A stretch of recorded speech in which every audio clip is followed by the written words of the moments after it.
Hi everybody. I hope you saw the quiz that I just posted in my stories. You saw two pictures with some works of an artist, and I asked you to try to guess which artist those works were by. And I hope you guessed right that in both of the slides, all of the works were by Henri Matisse. And today, this Instalive is about Henri Matisse, one of the most amazing artists that you can see his amazing works in Russia at the Hermitage Museum.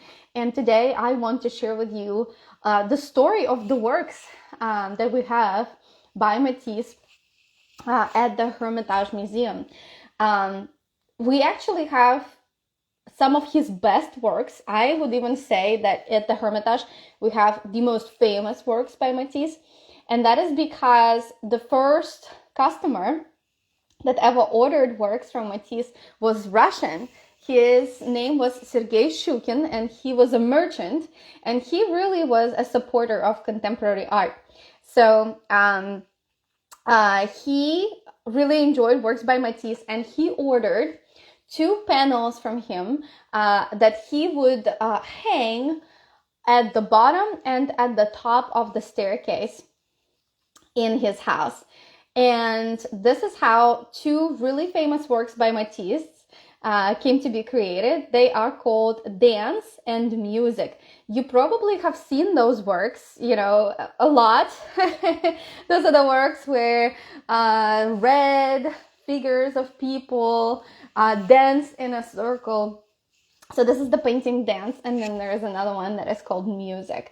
Originally, Matisse thought of doing three paintings, so that would be designed for 3 floors of a building, but Shukin's mansion only had 2 floors. But the original idea was that on the first floor he would have Dance, then on the second floor he would have Music, and the panel on the third floor was supposed to be called Meditation.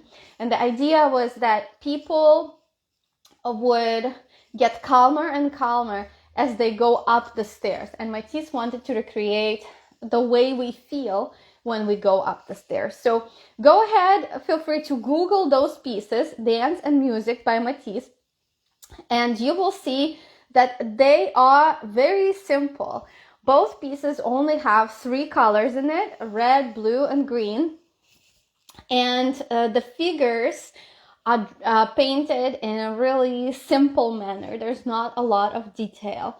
And even though Sergei Shukin wanted to support rebellious, in a way, contemporary artists, at first he almost surrendered to peer pressure, and he almost said no to Matisse. After Matisse was done with these paintings, Shukin heard some criticism of his work, and at first he wanted to be like, actually, no, I don't think I'm gonna buy them. But, something clicked, and he realized that he did not want to fall victim to peer pressure, and he sent an urgent telegram to Matisse saying, I am so sorry, I should not have said what I said, I am going to buy those pieces. And so he did that, and he brought the beautiful panels to his mansion, and that is how we got Dance and Music. And soon afterwards, Matisse himself traveled to Russia, where he apparently got really influenced by Russian art. And when I say Russian art, I mean not art of that time, not classical Russian art. He went to the Tretyakov Gallery, Russia's biggest local art gallery. He wasn't really impressed, but what he was impressed by was Russian icons. And again, feel free to go and Google what they look like, because Russian icons look very different from the classical European religious art that we might be used to. So he got influenced by that, and you can really see the traces of what traditional Russian icons looked like in later Matisse's works, which is amazing. Another good batch of works by Matisse that we have at the Hermitage are his Moroccan works, because soon after his trip to Russia, he also went to Morocco, where he got amazingly inspired by all the bright colors and beautiful patterns And he made some really famous paintings that you can also see at the Hermitage right now. Again, feel free to Google those. The first one is called The Portrait of the Artist's Family. And if you Google it, you will see how many different patterns there are in this painting. At the center of the painting, you can see the two sons of the artist, and they are playing chess. And the chessboard itself is a pattern in the painting. You can see a lot of other patterns in the design of the couch, in the design of the walls, in the design of the dresses and other clothes of the people that are there. And the patterns, they don't conflict with each other. They don't contradict each other. They just create this amazing symphony of color and shape and form. And this painting is really bright and beautiful.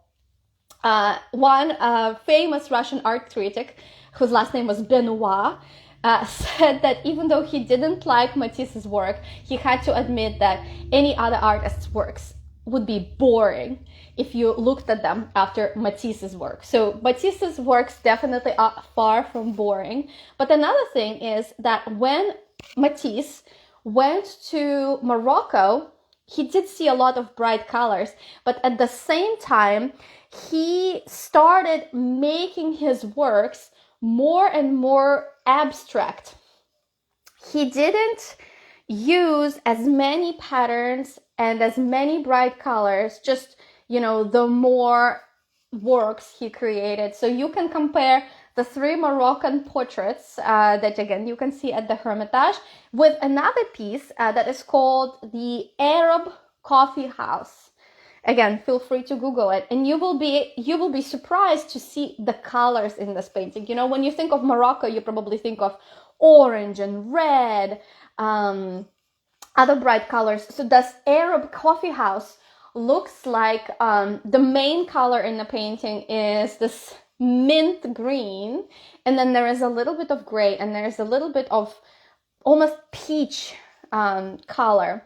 And again, that painting was purchased by Sergei Shukin, and he said that looking at this painting made him feel really calm, and it was just a perfect piece for his house. So I encourage you to look it up. And the thing is, the destiny of Matisse and his connection with all of the Russians doesn't even end there. Matisse also was in close contact with a Russian woman whose name was Lydia Delektorskaya, who immigrated from the Soviet Union to France, and she was Matisse's personal assistant. Some people believe that she also was one of his wives. We don't know for sure whether they truly were in love or not, but I have to say that Lydia was certainly irreplaceable for Matisse. She helped him a lot, and as he was getting older and it was harder and harder for him to paint, she would take on some part of his creative process even. So for example, when Matisse was painting and he wanted to change something in his paintings, Lydia would be the person scraping the old paint off the canvas. Later in his life, Matisse didn't always paint. He also used the collage technique, and she also helped him arrange, cut out those shapes, and create those pieces. And she was also one of his models, and Matisse created a lot of Lydia's portraits that sometimes he gave to her as holiday gifts. Sometimes she even bought the portraits from him. And she had a nice collection, when Matisse died and she left his house. And eventually, though, she had one big wish. She really wanted to come back to Russia. And unfortunately, she wasn't allowed to become a Russian citizen again.